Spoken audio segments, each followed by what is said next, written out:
The Indian government on July 1st has announced privatization plans of the Indian Railways. The Ministry of Railways took the first step towards privatization by inviting requests for qualification to private players for the operation of passenger train services. At least 151 modern trains are likely to be introduced, and each train will have a minimum of 16 coaches.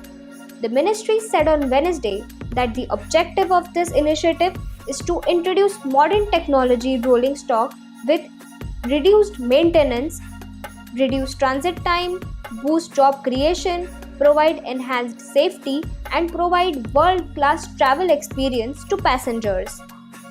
Indian Railway also said in a statement that the project will bring private sector investment of about 30,000 crore. The private trains will be high-speed trains planned for a maximum speed of 160 km per hour, which will ensure a substantial reduction in the journey time. They are expected to be as good as the fastest train of Indian Railways like Rajdhani, Vande Bharat and Tejas. Some are opposing this new move, saying that it is against the majority of railway passengers who belong to poor and low income section, as it would lead to increase in railway fares and reduced subsidies. And hiking fees will only benefit private players who would be running trains for profits.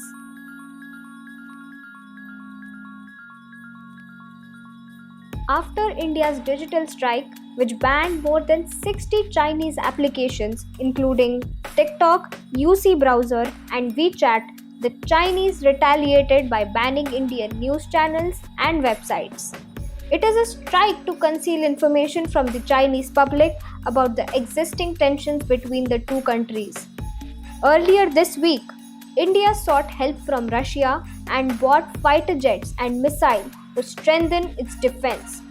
The global support for India grew as the United States, UK, France, ASEAN countries, Japan, and Australia expressed concern towards India.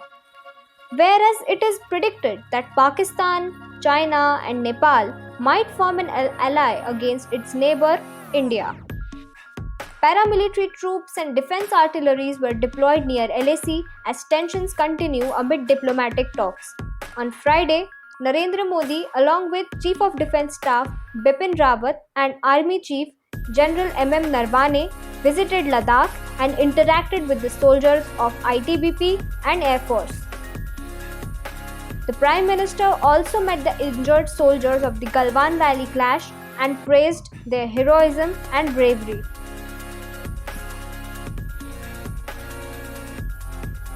As China's expansionist policy over its neighboring regions is growing, Hong Kong resists the Chinese with full strength.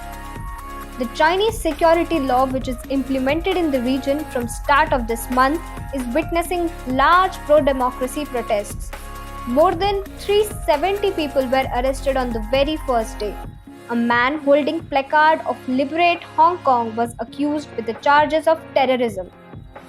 Hong Kong, the former British colony, is a special administrative region under China and practices full autonomy and democratic rights. The security law bans on acts and activities that endanger China's national security, including separatism, subversion, that is, the attempt to weaken the government, secession, and terrorism. It allows Chinese National Security Agency to operate in the city, a potential threat to the freedom of Hong Kongers. Countries like UK, Australia are offering citizenship to Hong Kongers in case the China control over the region escalates.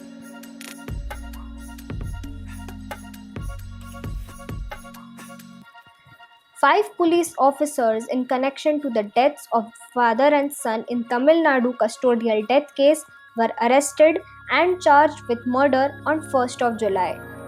The case of custodial death gained momentum in the mainstream media after a huge social media outrage. The father-son duo, Jairaj and Phoenix, were arrested for allegedly keeping their store open past permitted hours during the coronavirus lockdown. For this, they were allegedly assaulted by the Sathakulam police. The assault was so harsh that they had to change their lungi multiple times. Both died within the 2 days of being released, which led to widespread protest, prompting the local court to launch its own investigation. People on social media are comparing this case with the death of George Floyd, the black man who died after being assaulted by a white police officer. According to a recent report, 1,700 people died in the police custody in India in 2019, amounting to 5 deaths a day.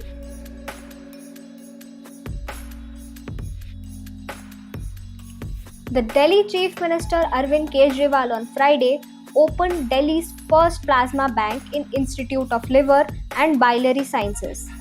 As COVID-19 vaccines have a long way, plasma therapy has proven to be an effective treatment.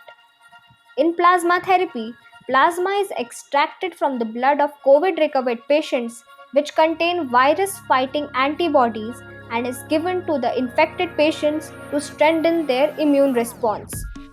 Blood and plasma donations require specific matching of blood groups, which is often make the sourcing of plasma difficult at a short notice.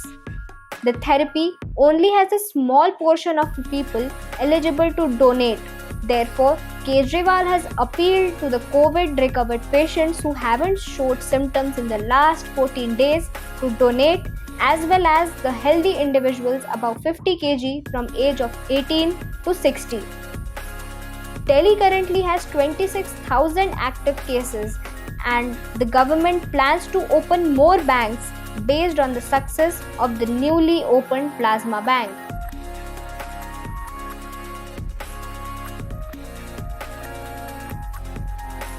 Bollywood industry suffered another big loss after demise of Saroj Khan, the queen of expressions.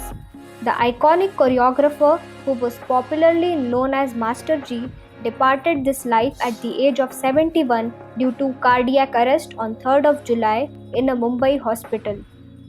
She had worked for more than 2000 dance numbers in several films for more than 40 years. She had trained many popular artists like Madhuri Dixit, Aishwarya Rai, Alia Bhatt, Varun Dhawan, Priyanka Chopra, and several other stars who are shocked by her death and are paying tribute to her on social media.